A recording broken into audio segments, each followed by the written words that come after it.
अस्सलाम वालेकुम वरहमतुल्लाहि वबरकातुहू। नाज़रीन, इस वक्त मैं मदरसा फ़लाहुल मुस्लिमीन मधुबनी में हूँ और आज ये अज़ीमुश्शान तहफ़्फ़ुज़ औक़ाफ़ कॉन्फ्रेंस मधुबनी की सरज़मीन पर हवाई अड्डे में मुनक़िद हुआ, जिसमें तकरीबन 1.5 लाख लोगों ने शिरकत की और बड़ा कामयाब इजलास रहा, जिसमें तमाम मिली जमातों के ज़िम्मेदारान और तमाम सियासी पार्टीज़ की नुमाइंदगी उसमें रही और हज़रत अमीर शरीयत मौलाना अहमद वली फ़ैसल रहमानी दामत बरकातुहूम सज्जादा नशी खानक़ाह रहमानी मुंगेर की सदारत में ये इजलास मुनक़िद किया गया।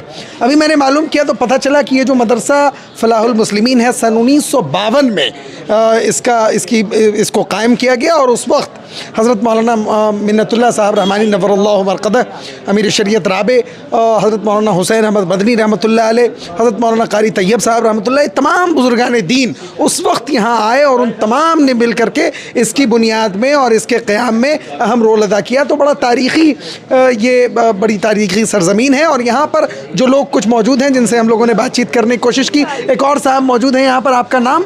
मेरा नाम ज़की अहमद पम्मू है। पूरा तारुफ आपका, क्या करते हैं आप? जी, मैं मधुबनी में है मेरा घर है और मैं सियासी लीडरों के साथ रहा करता हूँ। माशाल्लाह जी। किस पार्टी से जुड़े हुए हैं? आरजेडी से। माशाल्लाह।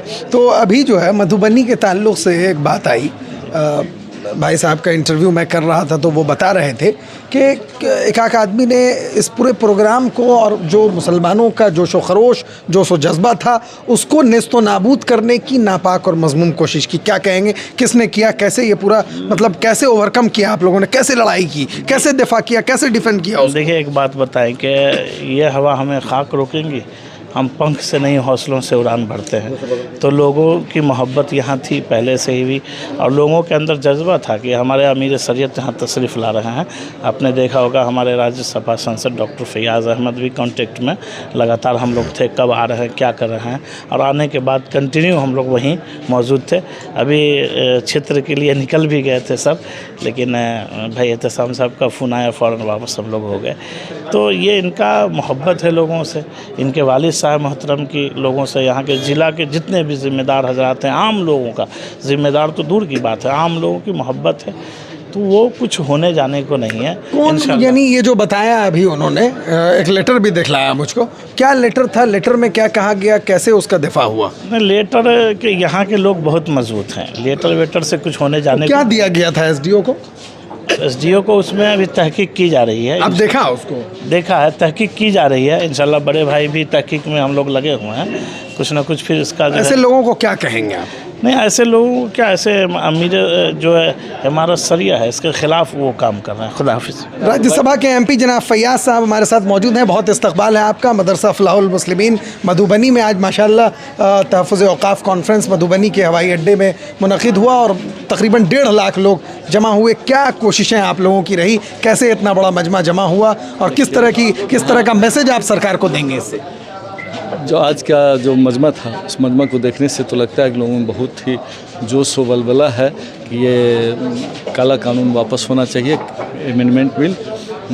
तो हम तो सरकार को कहेंगे, हम लोग भी पार्लियामेंट में भी मुखालफत किए थे, पार्लियामेंट के बाहर भी किए थे और कोर्ट में भी कर रहे हैं, तो सरकार इसको वापस ले ले, यही हमारी सरकार। तो आज के इजलास में कुछ रखना अंदाजी भी हुई, कुछ लोगों ने रुकावटें भी डाली, कैसे ओवरकम हुआ, कैसे ये पूरी कामयाबी मिली? कहीं कोई रोकना अंदाजी नहीं किया, बहुत ही अच्छा प्रोग्राम रहा। मौलाना इमदादुल्लाह साहब, इनके अंदर जो जितनी टीम के लोग थे, सब लोगों ने मिलकर के बहुत। किनकी सदारत में कैसे ये इजलास, आज ख़ास शख्सियतें कौन थी आज के प्रोग्राम? आज की ख़ास शख्सियत हज़रत अमीर शरीयत थे, उन्हीं के इसमें आज का प्रोग्राम हुआ। बहुत अच्छा, बहुत शुक्रिया। कहाँ से हैं? मोहम्मद अंजारुल हक कासमी, सदर तंजीम जमात शरिया, राजनगर ब्लॉक, ज़िला मधुबनी। अच्छा, माशाल्लाह। फरमाइए आज के इजलास के ताल्लुक़ से क्या था? आज के इजलास के ताल्लुक़ से पहले ही से हम लोगों को ये उम्मीद, बल्कि गोया कह लीजिए कि यकीन हम लोगों को था कि जुक लोग जहाँ तशरीफ़ लाएंगे और अल्लाह का शुक्र है कि बड़ी तादाद में लोग ज़िला से आए और यहाँ शरीक होकर के उन्होंने अपना अपना एहतजाज दर्ज किया। हज़रत क़ाज़ी मोहम्मद इमदादुल्लाह कासमी साहब ने और उनके साथ जो मजलिस मुंतज़िमा थी, इन लोगों ने मिलकर बड़ी मेहनत की है। एक हफ़्ता से ख़ुद भी मैं इसमें शामिल रहा, सुबह शाम मीटिंगें होती रहीं, तरीक़ाकार बनते रहे और इस इजलास को किस तरह मुनज़्ज़म, कामयाब और पुरअसर बनाया जाए, इसके लिए जो भी खाके नक्शे तैयार किए गए, अल्हम्दुलिल्लाह बड़ी खुशी हो रही है। ख़ास तौर पर हम सब के अमीर शरीयत, मुफ़क्किर मिल्लत हज़रत मौलाना अहमद वली फैसल रहमानी साहब दामद बरकातुहुमुल आलिया की शदारत में आज का ये अज़ीमुश्शान इजलास हुआ और हज़रत ने बड़ी ही मालूमात अफ़ज़ा बयानात के ज़रिए हम तमाम लोगों को मुस्तफ़ीद किया। जो हज़रत की बातें आई वो यकीनन अमल के लायक हैं, लोगों को समझाने के लायक हैं। अल्लाह का शुक्र है, बहुत बेहतर आज का ये प्रोग्राम रहा। आप पहले अपना तारुफ खुद करा दें। अब्दुल नासिर सबीली जामिया दारुस सलाम के नाम से एक मदरसा इजरा में है, उसी के खिदमत कर रहा हूँ। आज आपके यहाँ मधुबनी में जी तंजीम इमारत शरिया ब्लॉक रहीका का सदर हूँ। माशाल्लाह। आज आपके यहाँ बड़ा अज़ीमुश्शान इजलास मुनक़िद किया गया वक्फ़ के हवाले से, क्या तासुर है, कैसे तैयारियाँ हुई, इतना बड़ा इजलास, इतना बड़ा मजमा, और मैं समझता हूँ कि वक्फ़ के हवाले से हुकूमत के लिए बड़ी ज़बरदस्त आवाज़ थी एक तरह से कि यानी किस तरह मुसलमान इस बिल से नाराज़ हैं, नाला हैं, मुतनफ़िर हैं, वो चाहते हैं कि हर हाल में ये कानून वापस लिया जाए। मोहतरम बतला दूँ आपको कि कोई भी काम जब इखलास से किया जाता है तो वो काम अल्हम्दुलिल्लाह बासर होता है, और ये काम चूँकि हमने अल्लाह की रज़ा के लिए किया था और अल्लाह का जो कानून है उस कानून के अंदर हमारी मौजूदा हुकूमत दखल दिया था, तो अल्लाह का जो निज़ाम है वो अल्लाह का निज़ाम यकीनन बेहतर अल्लाह जानता है। अल्लाह का कानून अल्लाह की ज़मीन पर नाफिज होना वो तो होके रहेगा।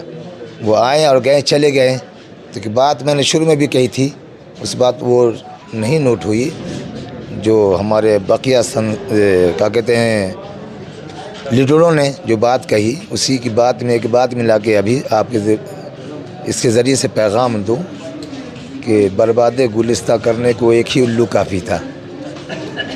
इस मुल्क में दो दो उल्लू है, खा योगी हो या मोदी हो, अंजाम गुलिस्ता क्या होगा। मुल्क की जितनी भी प्रॉपर्टी हैं, चाहे वो एयरपोर्ट हो या फिर वो क्या कहते हैं कि LIC हो या फिर रेलवे हो या BSNL हो, जितनी भी चीज़ें वो तो बेच के खा गया। अब उसकी निगाह चूँकि एक तबका को खुश करना है तो दूसरे तबका को तो नाराज़ करना पड़ेगा, जिसकी बिना पर ये हम पर थोपा गया है। और जब चीज़ तो थोपी जाती है तो यकीनन है कि आदमी को बर्दाश्त नहीं होता है। तो जिसकी बिना पर ये चीज़ें मुसलमानों नहीं बल्कि सेकुलर जहन रखने वाले जितने भी मुल्क के रहने वाले हैं, हर एक को ये नापसंद है, जिसकी बिना पर इसको खर्च किया है। रहा आपने कामयाबी की बात कही कि आपका ये जलसा या ये आपका ये तहफ़्फ़ुज़ औक़ाफ़ कॉन्फ्रेंस कामयाबी से हमकिनार क्यों हुआ, तो आपको एक बात बतला दूं कि हमारे ये मरकज़ है, हमारा ज़िला जो है ये अल्हम्दुलिल्लाह पूर्व पश्चिम की आबादी का बीच ये हिस्सा है। हम अगर पूरब से पश्चिम की जब जाते हैं तो मुसाफिर हो जाते हैं, लेकिन उसके बावजूद भी अल्हम्दुलिल्लाह कोई ऐसा ब्लॉक या गांव या पंचायत नहीं है जहां ये आवाज़ ना पहुंची और लोगों ने लब्बैक नहीं कहा। अल्हम्दुलिल्लाह जिसमें आपका तारुफ सर। मेरा नाम शमसुल हक खान है और मैं मधुबनी रहीका ब्लॉक का पूर्व प्रमुख। आज आपके इस औक़ाफ़ कॉन्फ्रेंस में बड़ी शख्सियत के हैसियत से किन की शिरकत हुई थी, क्या रहा पूरे पैगाम और मैसेज? आज के इजलास में अमीर शरीयत हज़रत मौलाना अहमद वली फैसल रहमानी साहब, उन्हीं की सदारत में ये प्रोग्राम हुआ। इसमें हमारे यहाँ के सांसद फयाज़ अहमद साहब थे, यहाँ के विधायक समीर महासेठ और सभी विरोधी दल के जो भी नेता हैं, सारे जिला अध्यक्ष लोग और उनके बड़े बड़े जो कार्यकर्ता वो लोग इसमें शामिल हुए। और ये एक ऐसा कानून है चूँकि इससे सिर्फ मुसलमान ही नहीं इससे प्रभावित हो रहा है, इससे हमारे जो हम वतन भाई हैं वो भी प्रभावित हो रहे हैं। और चूँकि पूरे हिंदुस्तान में रेलवे और डिफेंस के बाद तीसरी नंबर जो प्रॉपर्टी है वो हमारे औक़ाफ़ के पास है, और ये हमारे औक़ाफ़ की प्रॉपर्टी है। इसको ये यहाँ के अभी जो NDA की सरकार है उनकी बुरी नज़र लगी हुई है, और ये चाहते हैं कि किस तरह से इस औक़ाफ़ के वक्फ़ कमेटी को हम अपनावें। लेकिन जिस तरह से इस हिंदुस्तान के वासी जिस तरह से ये अभी इस विरोध प्रदर्शन में हिंदू मुस्लिम सब मिलकर कर रहे हैं, लगता नहीं है कि उनका ये मंसूबा कामयाब होगा, और इंशाअल्लाह उनको ये एक्ट वापस लेना पड़ेगा। ये अभी 28 रमज़ान को आपने देखा कि हमारा शरिया, अमीर शरीयत यहाँ पहुँचे हुए हैं। हमारे शरिया पर कुछ लोगों ने BJP RSS से साजबाज करके उससे साठ गांठ करके, और कुछ मौलवी हजरात उनके साथ ऐसे थे जिन्होंने इमारत पर हमला करने की मजमून नहीं, कोशिश की? क्या मैं कहेंगे? खुली बात करता हूँ कि अभी मधुबनी में जो हमारे नाजिम थे, हमारे शिबली रहमानी साहब, कायम मकाम ना कायम मकाम नाजिम, वो अभी मधुबनी में घूम घूम करके यहाँ तक के प्रशासन को उन्होंने लिख करके दिया है कि ये प्रोग्राम नहीं हो। अच्छा, ऐसा भी हुआ? बिल्कुल, अभी हम लोग के पास उसका सबूत है। क्यों, मतलब ऐसा क्यों लिख कर के? दीन का काम है।